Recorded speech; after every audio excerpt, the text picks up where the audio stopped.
Police solved a murder using only tiny fragments found in the snow. In November of 1986, a flight attendant disappeared from her Connecticut home. There was no body, almost no evidence, and very few leads. Yet investigators would eventually uncover one of the most famous murder cases in American history. The case would become Connecticut's first murder conviction without a body, and would forever change how investigators approached forensic homicide cases. Investigators were about to uncover a chilling lead that would change everything. In the quiet, affluent community of Newtown, Connecticut, Helle Crafts was building a life.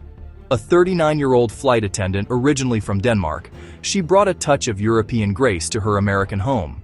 She lived with her husband, Richard Crafts, a commercial airline pilot, and their 3 young children. To the outside world, they were a picture of success. A handsome, high-flying couple with a beautiful family and a comfortable home in the suburbs. Friends described Helle as a vibrant and dedicated mother, intelligent, hardworking, and fiercely independent. Her job with Pan Am gave her a window to the world, a sense of freedom she cherished. But back on the ground, that freedom was slowly being eroded. While the Crafts family appeared stable, the reality behind their front door was far from perfect. The polished facade of their life was beginning to crack under the strain of deep-seated marital problems. Richard, known for his temper and controlling behavior, was also a serial philanderer. Helle had long harbored suspicions about his infidelity. But by the fall of 1986, those suspicions had hardened into certainty. She confided in close friends that she was tired of Richard's lies and his financial irresponsibility. The discovery of his ongoing affairs was the final straw. Helle began taking steps to leave him, consulting with a divorce attorney, and even hiring a private investigator to document his cheating. A growing sense of fear began to creep into her life. She felt trapped, and she started documenting Richard's behavior, telling one friend in a chilling premonition, "If something happens to me, don't think it was an accident." As the crisp autumn days of 1986 gave way to the first cold winds of winter, Helle was planning for a future without her husband. But no one, least of all Helle herself, could have imagined the horrific lengths to which Richard would go to prevent that from happening. On November 18, 1986, Helle suddenly vanished. Richard claimed that she had left home and never returned. Initially, there was very little evidence suggesting a crime had occurred, but family members and close friends immediately became suspicious. The explanation did not fit Helle's personality. She was devoted to her children. She left behind personal belongings. She made no attempt to contact friends or relatives. The idea that she had voluntarily disappeared seemed highly unlikely. As concern continued to grow, investigators began taking a closer look at the circumstances surrounding her disappearance. Detectives started interviewing neighbors, co-workers, and family members, anyone who might have information. A troubling picture began to emerge, not of a woman who had left voluntarily, but of one who was deeply unhappy in her marriage.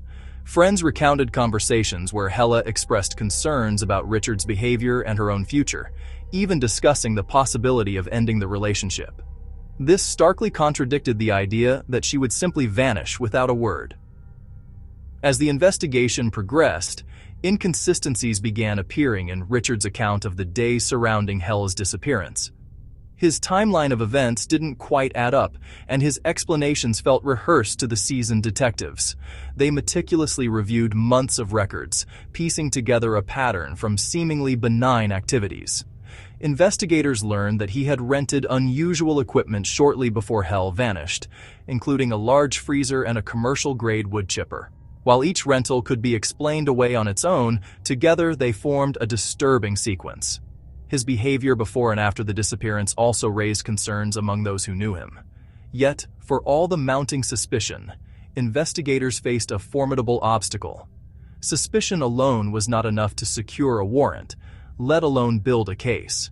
Without a body, a weapon, or a traditional crime scene, proving a homicide would be extremely difficult. The case was threatening to go cold. Then a witness came forward with a piece of information so strange, so out of place, that it would dramatically change the direction of the investigation. A local snowplow driver, working during a fierce storm, reported seeing a man matching Richard's description operating a large wood chipper near the shore of the Housatonic River in the pre-dawn hours. The bizarre account immediately caught investigators' attention, snapping the case into a terrifying new focus. Why would someone be using a wood chipper beside a river in the dark during the middle of a blizzard? The answer to that question, investigators suspected, held the key to finding out what really happened to Helle Crafts. Following a tip from a snowplow driver, investigators focused on a stretch of the Housatonic River. Conditions were brutal, freezing temperatures and deep snow. The search required immense patience and a keen eye for detail. Search teams established a grid system, methodically combing the riverbank. They sifted through frozen mud and snow, knowing any evidence would be minuscule. For days, their efforts yielded nothing, and hope began to fade. But then, a discovery. Amidst the icy debris, an investigator spotted something barely a speck. Eventually, the team recovered several tiny fragments. Among them were 2,660 strands of human hair, a tooth crown, a piece of a fingernail, and 56 tiny chips of human bone.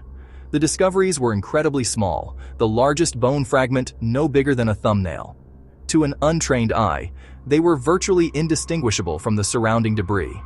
But forensic experts knew these fragments could become the cornerstone of their case. Each piece was carefully documented and transported to the lab. There, microscopic analysis of the bone fragments revealed scoring patterns consistent with being forced through a powerful machine. The tooth was matched to Helle's dental records, and the fingernail polish matched a bottle found in her home. The evidence allowed investigators to develop a chilling theory that Richard had murdered Helle inside their home. They believed he then stored her body in a large freezer before transporting it to the river under the cover of a severe snowstorm. According to the prosecution's theory, Richard then attempted to destroy the remains using a rented wood chipper, believing the evidence would be pulverized and washed away. Ironically, the violent attempt to eliminate all evidence had created the very microscopic clues the forensic team needed. The machine couldn't erase everything. It only broke the truth into smaller pieces. Prosecutors faced a major challenge. There was no complete body. Many legal experts believed obtaining a conviction would be nearly impossible. But investigators continued building the case piece by piece. Witness statements, rental records, timeline reconstruction, forensic analysis, behavioral evidence, expert testimony. Each individual element might not have been enough on its own. Together, however, they painted a compelling picture. The prosecution argued that the evidence consistently pointed toward Richard Crafts and no one else. The trial attracted national media attention. People across the country became fascinated by the idea that investigators could solve a murder without recovering a complete body. Experts testified about the forensic evidence. Witnesses described Richard's actions and behavior. Investigators explained how the timeline fit together. The defense challenged many aspects of the prosecution's theory and argued that the evidence was circumstantial.